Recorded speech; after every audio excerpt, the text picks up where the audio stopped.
नमस्कार मेरे प्यारे साथियों, स्वागत है आपका अपने हिस्ट्री क्लास में।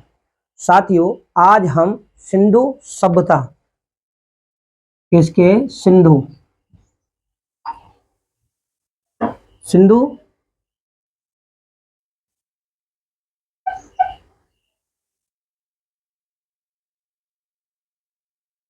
सिंधु सभ्यता के बारे में जानेंगे, क्योंकि पिछली वीडियो के माध्यम से हमने सिंधु सभ्यता के नगर योजनाओं के बारे में जाना था कि भाई सिंधु वासियों ने किस प्रकार से अपने नगरों को बसाया था।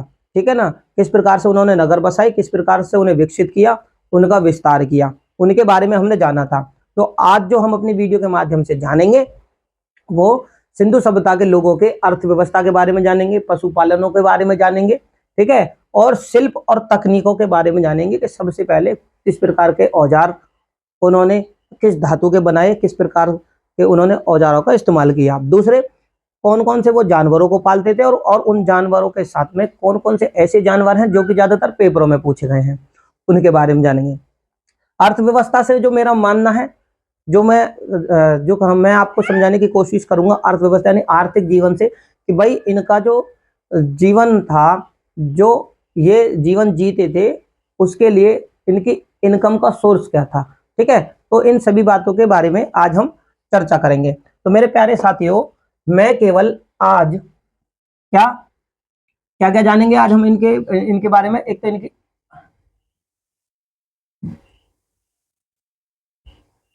आर्थिक व्यवस्था कैसी थी, ठीक है, उसके बाद में इनके पशुपालन, यहां से भी क्वेश्चन बहुत ज्यादा आते हैं, और शिल्प शिल्प तकनीक किस प्रकार से थी। ठीक है ना, तो इनके बारे में हम जानेंगे। सबसे पहले देखो, सिंधु सभ्यता कोई छोटी मोटी सभ्यता नहीं थी, बहुत बड़ी सभ्यता थी। अगर इस सभ्यता के विस्तार के बारे में जाने हम, तो वो ये जानेंगे क्योंकि ये सभ्यता लगभग 15 लाख वर्ग किलोमीटर में थी, मोटा मोटी। ठीक है ना, तो और इस सभ्यता के अंतर्गत बहुत सारे प्राचीन स्थल आते हैं, और इन सभी प्राचीन स्थलों में अलग अलग तरीके से, यानी सभ्यता एक थी लेकिन जो व्यक्तियों का रहन सहन जो था वो थोड़ा सा अलग अलग देखने को मिल सकता है, जैसे कि आज के आधुनिक समय में भी देखने को मिलता है। अगर हम आज के आधुनिक समय की बात करें, तो भाई आधुनिक समय की बात करें तो देखो, राजस्थान, हरियाणा, पंजाब, दिल्ली, उत्तर प्रदेश, महाराष्ट्र, गुजरात, इन सभी का आज के आधुनिक समय में भी वेशभूषा, खान पान, कुछ ना कुछ थोड़ा बहुत अंतर देखने को मिलता है। भाषा का अंतर, रहने का अंतर, खाने पीने के अंतर, ये सब देखने को मिल सकता है। तो उसके बारे में भी जान लेते हैं। एक तो देखो, यहाँ पर फाल और फावड़े के हमें निशान नहीं मिले हिंदू सभ्यता के, कुछ स्थलों से हल्के साक्ष्य मिले हैं। अब हम बात करें तो देखो, जो सिंधु सभ्यता है ये नवंबर में फसल बोते थे, अप्रैल में फसल काट लेते थे। ठीक है, इसी प्रकार देखो कालीबंगा, अब देखो मैंने आपको बताया आधुनिक समय के तो ये राज्य, और उस समय के जो थे प्राचीन स्थल, हम आज के आधुनिक समय में प्राचीन स्थल बोलते हैं। तो इनका जो था कालीबंगा, कौन सा था, कालीबंगा। कालीबंगा मतलब कांच की चूड़ियां, है ना, कांच की चूड़ियां, इसका जो मतलब होता है। ठीक है, कालीबंगा का मतलब है कांच की चूड़ी। यहां से हमें सिंधु सभ्यता के प्रारंभिक समय के, यानी प्राक हल रेखा, जिसको हम क्या बोलते हैं, क्रूडो, यहां से क्या मिला, हल रेखा के साक्ष्य मिले। कालीबंगा से हमें मिले हल रेखा के साक्ष्य, जिसको बोलते हैं क्रूडो। ठीक है, क्रूडो हम बोलते हैं, ये यहां से हमें साक्ष्य मिले। इससे साबित होता है कि भाई सिंधु सभ्यता में कालीबंगा में हल के माध्यम से कृषि की जाती होगी। अब बात करें सिंधु सभ्यता के ही दूसरे स्थल, जिसका है नाम है पंजाब का बहावलपुर में चेलिस्तान। क्या है, पंजाब का बहावलपुर, पंजाब के बहावलपुर, मैं बोल देता हूं पंजाब के बहावलपुर में चेलिस्तान, जहां से हमें कृषि के साक्ष्य मिलते हैं। और भारत में अगर बात करें, ये तो हो गया पंजाब पाकिस्तान की तरफ का। ठीक है, अब भारत में हरियाणा, भारत के हरियाणा जो पड़ता है फतेहाबाद, हरियाणा में कौन सा है जिला, फतेहाबाद, ठीक है। और फतेहाबाद में भी इस जिले के अंतर्गत क्या पड़ता है, बनावली। कौन सा, बनावली। तो ये आप इसको नोट करेंगे, ठीक है। हो सकता है ये पूछ लिया जाए पूरा, लेकिन बनावली तो पूछ लिया जाता है। तो यहां से क्या मिला है, मिट्टी का हल, मिट्टी का हल कहां से मिला, बनावली से। तो इससे ये साबित होता है कि बनावली में अगर मिट्टी का खिलौने के रूप में जो हल मिला है, तो ये लोग हल का प्रयोग उस समय कृषि के लिए करते थे। क्योंकि बड़ी सभ्यता थी, तो अब है कालीबंगा की बात कि वहां उस क्षेत्र में ये करते थे। और वो जो मिट्टी का हल था, ठीक है, ये बनावली से मिला। बात करें इसी सिंधु सभ्यता के राजस्थान की, किसकी, राजस्थान। तो राजस्थान में भी हमें क्या मिलता है, राजस्थान में भी हमें हल के प्रयोग के साक्ष्य मिलते हैं। लेकिन वो क्या थे, राजस्थान में जो खेती होती था, हल का प्रयोग ये लोग भी, राजस्थान के लोग भी करते थे, शायद लकड़ी का। क्योंकि कहीं पे भी ये जो सभ्यता थी, कांस्य युगीन सभ्यता थी, तो किसी भी कांस्य के हल का साक्ष्य नहीं मिला। तो ये जो प्रयोग करते थे, शायद लकड़ी के हल का प्रयोग करते थे। और फसल की मैंने बात बताई आपको, ये हंसियां, इन पत्थरों की हंसियों से उसे काटते थे। बात करें सिंधु सभ्यता के जो लोग थे, इनको इतनी अच्छी नॉलेज थी कि ये 9 प्रकार की फसलों का इन लोगों को ज्ञान था।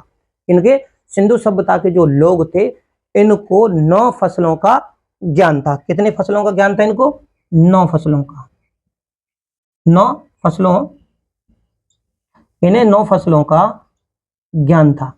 और ज्ञान होने के साथ साथ आप देख लीजिए, इनको 9 फसलों का ज्ञान होने के बाद में क्या था कि सर्वप्रथम, क्योंकि विदेशी जो व्यापार था इनका, यूनान मान लीजिए, यूनान के लोग इसको क्या कहते थे, सिंडोम। कौन कहते थे, यूनान के लोग। यूनान के क्यों कहते थे भैया, क्योंकि यूनान के लोगों ने क्या देखा कि जो सिंध प्रांत है, इसमें क्या होता था, इसमें होता था कपास। सबसे पहले खेती जो की, यानी सबसे पहले कपास को अगर किसी ने उगाया तो वो थे सिंधु सभ्यता के लोग। कपास सबसे ज्यादा कहाँ उगाई जाती थी उस समय, तो सिंध प्रांत में, ठीक है ना। और यूनानी लोग इनको क्या कहते थे, कपास उगाने के कारण, है ना, तो ये क्या करते थे, सिंडन कहते थे। सिंध प्रांत में कपास उगने का कारण सिंध को क्या कहते थे, सिंडन, ठीक है, कहते थे। अब बात करें, ये लोग ग्रामीण थे, तो ये यहाँ से फसल उगाते थे, और फसल उगाने के बाद में अनाज को लेके जाते थे शहर, जो कि आज के आधुनिक समय में भी होता है। गांव वाले फसल उगाते हैं, ट्रैक्टरों में डालते हैं। उस समय क्या था, बैलगाड़ी, तो ये ट्रैक्टरों में डालते हैं और क्या करते हैं, आज के आधुनिक समय में बोलते हैं गंज, ठीक है, अनाज मंडी। तो उस समय की अनाज मंडी जो थे, वो बड़े बड़े प्राचीन स्थल थे, तो ये उन्हें क्या करते थे, बेचने के लिए वहां जाते थे, ठीक है। और वहां पे जाने के बाद में क्या करते थे, जिस बड़े शहरों में ये बेचते थे, तो वहां से हमें कुछ ऐसे सबूत मिले हैं कि भाई ये अनाज को बेचते थे। और अनाज को सुरक्षित रखने के लिए उन बड़े शहरों से, विशाल नगरों से कुछ साक्ष्य मिले हैं। जैसे देखो, हड़प्पा और मोहनजोदड़ो से, कहां कहां से लिख देता हूं, हड़प्पा और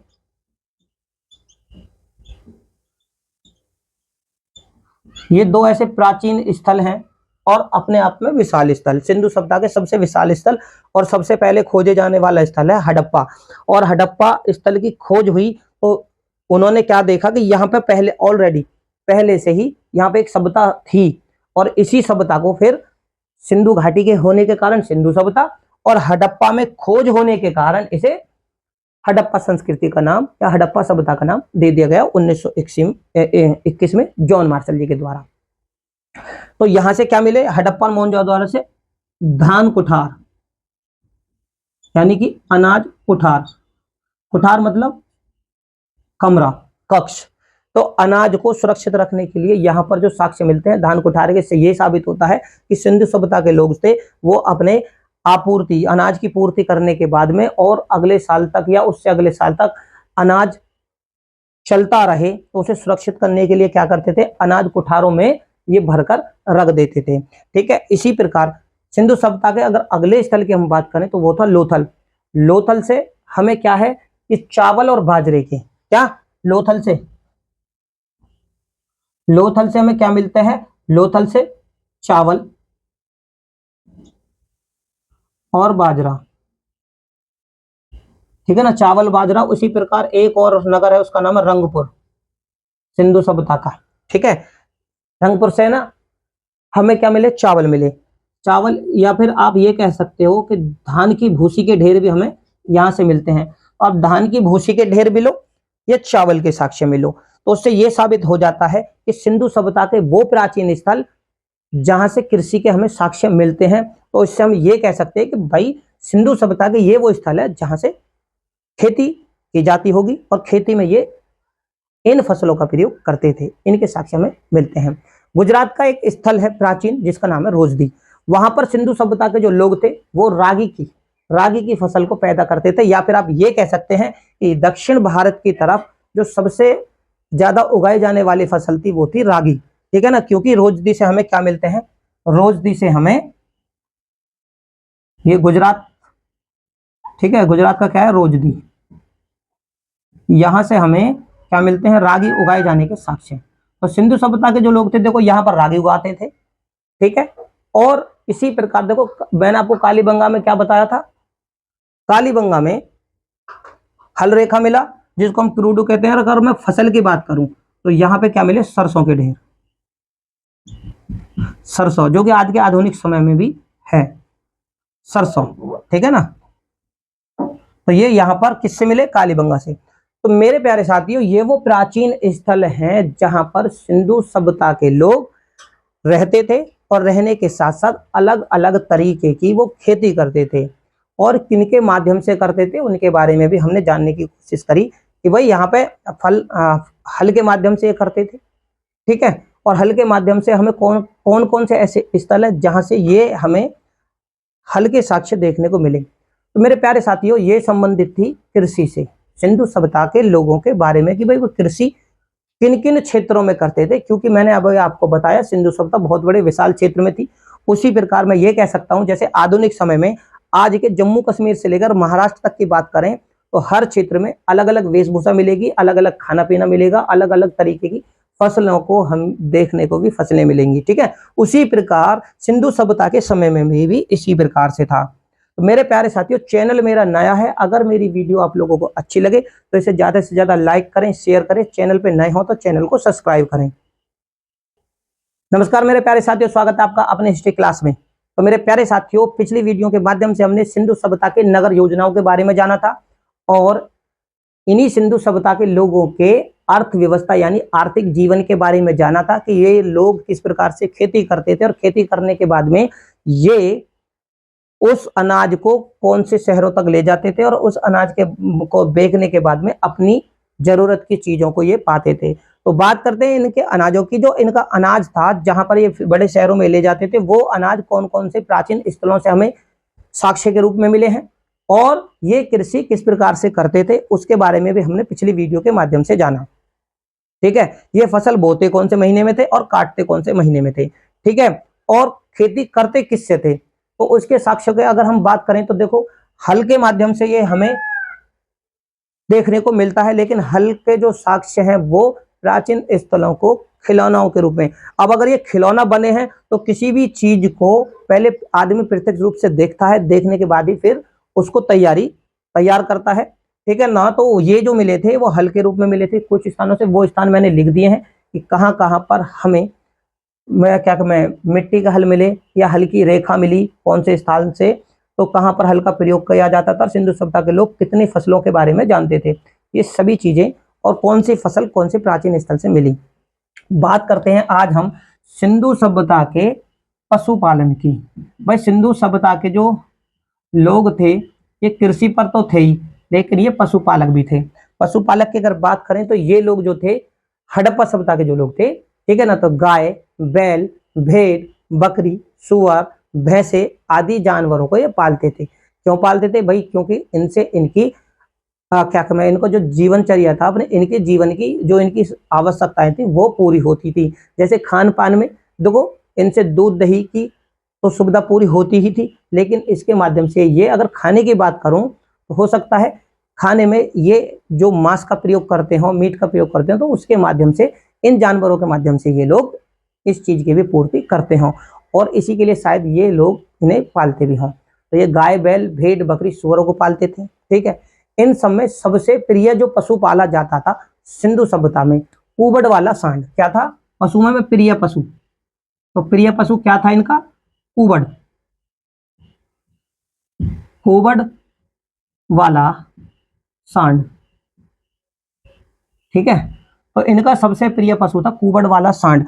अब हो सकता है ये कुबड़ वाला सांड क्यों प्रिय था? क्योंकि हो सकता है ये धार्मिक आस्था का प्रतीक हो उस समय के, क्योंकि हमें जो सिंधु सभ्यता से मिलते हैं वो मिलते हैं मुद्राओं के माध्यम से, और क्या कहते साक्ष्य के माध्यम से मिलता है कि पशुपतिनाथ शिव की प्रतिमा यहाँ से मिलती है, सिंधु सभ्यता थे। और भगवान शिव का जो सबसे प्रिय है नंदी, तो कुबड़ वाला सांड उसी के माध्यम से इन्हें बहुत ज्यादा प्रिय हो। ठीक है, धार्मिक आस्था से आप इन्हें समझ सकते हैं। बात करें तो सिंधु सभ्यता के लोग देखो गाय, भैंस, बकरी, सुअर, भैंसे ये सभी पालते थे, लेकिन वो ऊंट और गधे को भी रखते थे। ऊंट और गधे बहुत बड़े जानवर थे, उनको भी ये रखते थे। ठीक है, हाथी जैसे जानवरों का भी देखो सिंधु सभ्यता में ज्ञान था। गैंडे जैसे जानवर से भी ये परिचित थे। बात करें देखो इन जानवरों की, तो ये क्या करते थे? पशुपालन की बात करें तो पाषाण काल में भी सबसे पहले मानव ने कुत्ते को ही पालतू बनाया था। बात करें अगर सिंधु सभ्यता की, तो सिंधु सभ्यता में भी सबसे पहले इन्होंने कुत्ते को ही पालतू बनाया, और इसके साक्ष्य भी हमें मिलते हैं। किस प्रकार से मिलते हैं? क्योंकि बिल्ली का पीछा करते हुए कुत्ते के जो निशान हैं वो हमें सिंधु सभ्यता से देखने को मिले हैं। तो जानवरों में क्या बताया? कुबड़ वाला सांड इनको प्रिय था, और बिल्ली का पीछा करते हुए, बिल्ली का, ठीक है, बिल्ली का पीछा, ठीक है, बिल्ली का पीछा करते हुए कौन मिला था? कुत्ता। कुत्ते के साक्ष्य, कुत्ते के निशान लिख दें। ठीक है, निशान हमें मिलते हैं साक्ष्य के तौर पर। तो भैया कुत्ता क्या था? पालतू पशु था, और सुरक्षा की दृष्टि से भी ये लोग क्या करते थे? कुत्ते को अपने पास में रखते थे, क्योंकि शिकार की दृष्टि से भी कुत्ते की सूंघने की क्षमता और शिकार करने की क्षमता भी अच्छी होती है, और सुरक्षा की दृष्टि से भी, क्योंकि कुत्ता बहुत अल्प नींद वाला जानवर है। ठीक है ना, और किसी भी आहट या फुसफुसाहट होते ही कुत्ता बहुत जल्दी उठ भी जाता है। तो हो सकता है जानवरों से अपनी रक्षा के लिए या चौकन्ना होने के लिए ये कुत्ते को पालतू बनाते थे। ठीक है, तो सबूत मिले कुत्ते को पालतू ये लोग बनाते थे। ठीक है, अब सिंधु सभ्यता के जो लोग थे, सिंधु सभ्यता में सिंध प्रांत, ये याद रखना, सिंधु सभ्यता में सिंध प्रांत में जो लोग थे वो क्या थे? हाथी जैसे बड़े जानवर से परिचित नहीं थे। यहाँ एक तरफ तो ये हाथी जैसे विशाल जानवर से कुछ क्षेत्रों के लोग जो थे उस समय परिचित नहीं थे, लेकिन हाथी के पालने के साक्ष्य भी हमें कहां से? गुजरात से मिलते हैं। ठीक है ना, तो ये दोनों ही चीज मैंने आप लोगों को बताई है, क्योंकि ये देखने को मिलता है। कहीं कहीं पर क्या मिलता है कि सिंधु सभ्यता के लोग हाथी जैसे विशाल जानवर से परिचित नहीं थे। ठीक है, और कहीं पे क्या मिलता है कि गुजरात के लोग हाथी को पालते थे। तो ये दोनों ही चीज मैंने स्पष्ट कर दी आप लोगों से। ठीक है, तो हाथी घोड़े जैसे विशाल जानवरों से परिचित थे, लेकिन इन्हें पालतू बनाने का कोई प्रमाण नहीं मिलता। तो मैं लिख देता हूं, देखो सिंधु के, ठीक है, ये क्या थे? हाथी और घोड़े, ये क्या थे? घोड़े से परिचित थे। क्या थे? ये परिचित तो थे, लेकिन पालतू का प्रमाण नहीं, यानी कि पालतू नहीं बनाया था। ठीक है, क्या होता है? क्योंकि सिंधु सभ्यता के लोग पशुपालन करते थे, तो घोड़े और हाथी से भी परिचित थे, लेकिन इन्हें पालतू बनाने का प्रमाण नहीं था। अब अगर मैं बात करूं कि भाई कौन कौन से ऐसे प्राचीन स्थल हैं सिंधु सभ्यता के जहां पर ये जानवर पाले जाते थे, या फिर यहाँ के लोग जानवरों से परिचित थे, तो इन जानवरों से, लेकिन मैं एक चीज और लिख दूं, गुजरात में क्या था कि हाथी को पालतू बनाया जाता था। ठीक है, तो ये चीज आप नोट कर लेना, पालते थे।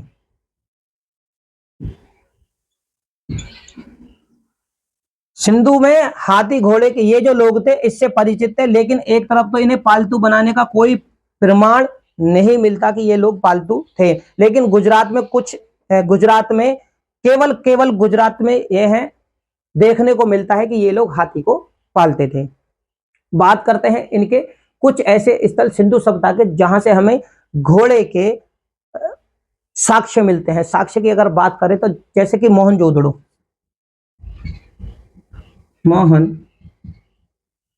मोहनजोदड़ो ये क्या है, यहां से ऊपरी सतह, ये भी याद रखना ऊपरी सतह, ठीक है, मोहनजोदड़ो की ऊपरी सतह से हमें घोड़े के साक्ष्य मिले, है ना।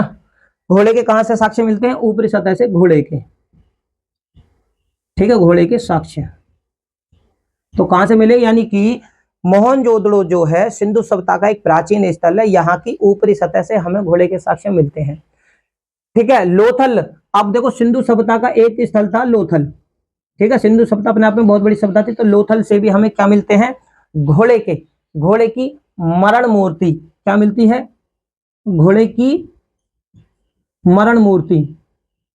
अब मरण मूर्ति का जो मतलब है, मरण मतलब मट्टी की मूर्ति, जिसको क्या बोलते हैं, टेराकोटा, ठीक है, टेराकोटा होते हैं मट्टी की मूर्ति। ये साक्ष्य मिले कहां से, लोथल से। अब इससे ये साबित हो जाता है कि सिंधु सभ्यता में जो लोथल है वहां पर ये लोग घोड़े से परिचित थे, घोड़े को ये जानते थे अच्छी तरह से। अब जब जानते थे तभी तो वहां के जो कारीगर हैं, जो कुम्हार हैं, उन्होंने तभी तो मिट्टी की मूर्ति बनाई होगी। किसी चीज को देखने के बाद ही उसकी एक रूपरेखा तैयार की जाती है, ठीक है।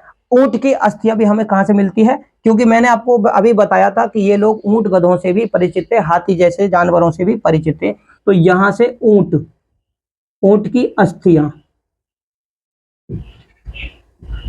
पाई गई हैं, तो ये ऊंट से भी परिचित थे, ठीक है। अब लोथल जो था, यहाँ से समुद्र के किनारे होने के कारण उस समय बंदरगाह था, तो यहाँ से हो सकता है इन जानवरों का व्यापार किया जाता हो, ठीक है। तो मरण मूर्ति मिली, ऊंट की अस्थियां मिली, और ये ऊंट की अस्थियां पेपरों में कई बार पूछी जा चुकी हैं। गुजरात के सुरकोटदा, मैंने आपको बताया था कि हाथी भी पाले जाने के साक्ष्य गुजरात से ही मिलते हैं। तो देखो गुजरात का ही एक स्थल है सुरकोटदा, यहाँ पे क्या है, सुरकोटदा,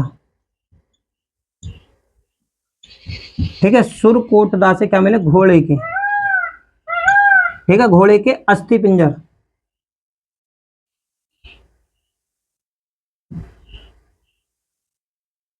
तो सुरकोटदा से क्या मिला, घोड़े के अस्थि पिंजर। अस्थि पिंजर का मतलब होता है घोड़े का कंकाल जो मिलता है, वो सिंधु सभ्यता के प्राचीन स्थल सुरकोटदा, जो कि गुजरात के अंतर्गत पड़ता है, वहां से ये साक्ष्य हमें देखने को मिलते हैं, और जो कि 2000 ईसा पूर्व के, कब के हैं, ये 2000 ईसा पूर्व,